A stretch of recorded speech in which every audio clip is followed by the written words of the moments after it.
Entrevista.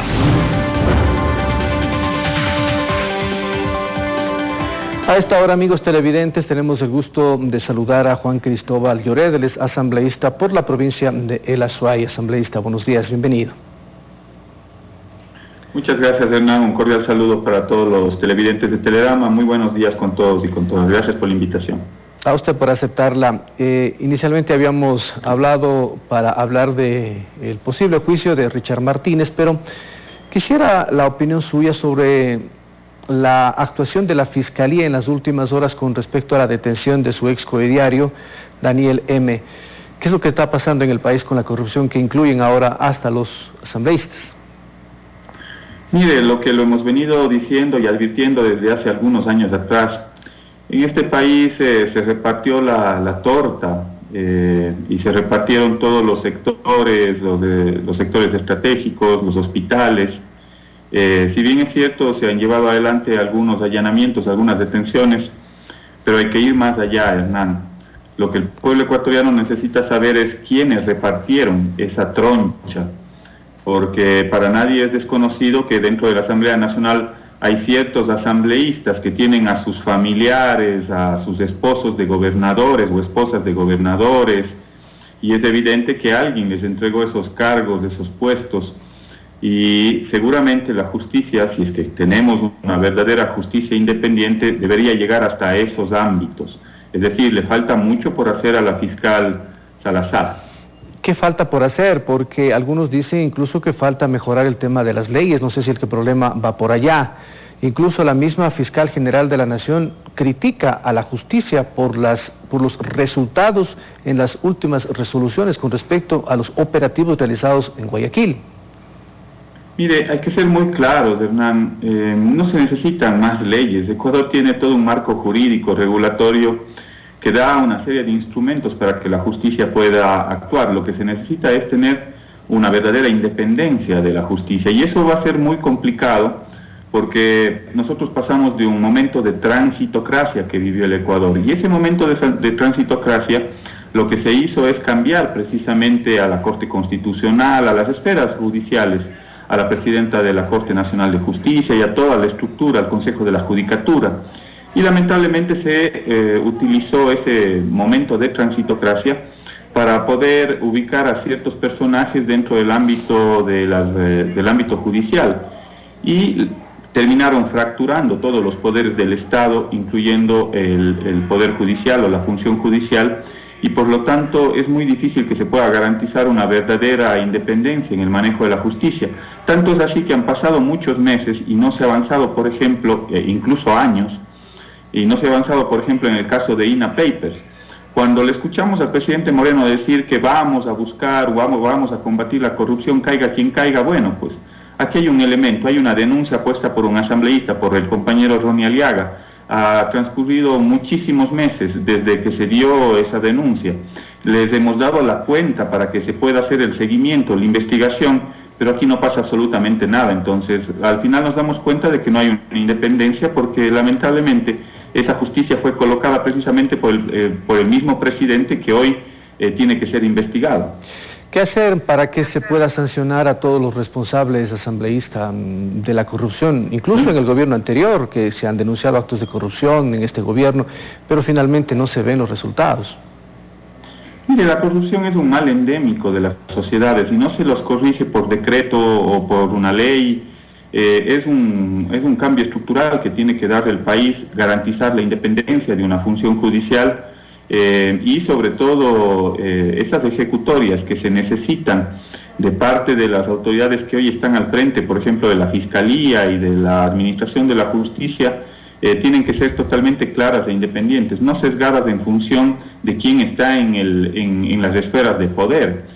Si bien es cierto, en estas semanas con bombos y platillos se han anunciado algunas detenciones, pero ¿de qué sirve, me pregunto, Hernán, si aquellos que repartieron la torta, que repartieron el pastel, no están siendo investigados? Es más, terminan dando ruedas de prensa con quienes tienen que llevar adelante las investigaciones, porque es así como se maneja en las esferas políticas. El reparto que se ha dado en este gobierno me recuerda a la década de los 90, cuando asimismo también se repartían las eléctricas, acuérdense ustedes, se repartían las aduanas. Hoy ya no se reparten las aduanas, hoy se reparten el manejo de los hospitales.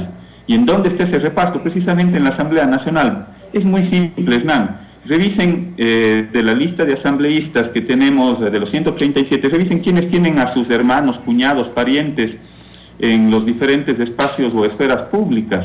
Y ahí se van a dar cuenta de cómo se ha manejado el reparto. Es por eso que utilizan ese mecanismo para cuando tienen que pasar algunas leyes que son perjudiciales para el país.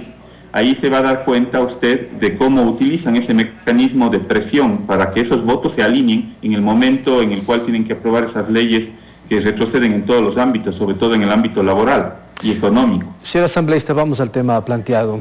Impulsar el juicio político en contra del ministro de Finanzas, Richard Martínez, pese a que el presidente de la República instó, llamó, convocó a que no lo hagan. ¿Cuál es la reacción con respecto a este tema? Mire, a mí me parece que es totalmente equivocado, errado y sobre todo carece de legitimidad. No es legal pedirle a la Asamblea Nacional, a la primera función del Estado, que no cumpla con su papel, que no cumpla con su labor. Es como yo decirle al presidente Moreno no administre el país. Bueno, en realidad no lo está administrando él, lo administran algunos otros ciudadanos con todas las ínfulas de poder, embriagados de poder. Pero bueno, más allá de eso, no se puede venir a decirle a la primera función del Estado no cumpla con lo que establece la Constitución. Cuando nosotros hemos develado, yo vengo haciendo el seguimiento al ministro Martínez desde hace 1 o 2 años atrás, desde que él ha entrado en funciones, y hemos podido evidenciar, corroborar con datos, con todos los elementos que están en el juicio político, son más de 60 hojas, en el cual el ministro Martínez ha violado la Constitución, ha incumplido con las leyes de la República y por lo tanto ha incumplido sus funciones, que es un causal para llamarle a juicio político. No nos puede venir a decir el presidente Moreno, miren para otro lado, Asamblea Nacional, mientras yo sigo violando la Constitución con mi ministro, yo sigo violando las leyes de la República con mi ministro, y ustedes miren para otro lado. Eso no funciona así en el Ecuador. Queremos un baño de verdad, queremos un baño de transparencia, queremos combatir la corrupción. Bueno, hay que avanzar en ese juicio político porque se va a terminar develando cómo se ha manejado, por ejemplo, la deuda. Resulta que pagaron 324 millones de dólares el 24 de marzo, había gente dentro del Ministerio de Finanzas que ya conocía con anticipación ese pago, tanto es así que su viceministro, 7 días antes, el 16 de marzo, anuncia en un medio internacional que van a pagar la deuda, los bonos, que van a cumplir y honrar la deuda. Cuando esos bonos se cotizaban por el 30-40% de su valor nominal, es decir, un bono que costaba cerca de $1, al final en el mercado se estaba cotizando en 30 centavos. Alguien que tenía información privilegiada conocía de esa información y seguramente adquirió los bonos unas semanas antes. Y resulta que al final el Estado ecuatoriano le terminó pagando el 100% de su valor nominal. Entonces, queremos combatir la corrupción, veamos quiénes estaban atrás de esas transacciones, quiénes eran los tenedores de los bonos. Esa es la información que el pueblo ecuatoriano necesita saber porque podemos estar frente a uno de los casos de corrupción más grandes de este país. Ingeniero, tengo 10 segundos. ¿Van a seguir ustedes entonces con el juicio político? Por supuesto, hay 5 juicios políticos. Antes de ayer se acaba de presentar un nuevo juicio político en contra del ministro Martínez. Es legal, legítimo, oportuno. Que si es que queremos tener un baño de verdad con respecto al manejo económico, deberíamos llevar adelante y seguir con ese juicio político. Resulta que el ministro Martínez dijo que que vamos a pagar 300 millones de dólares para recibir 2.000.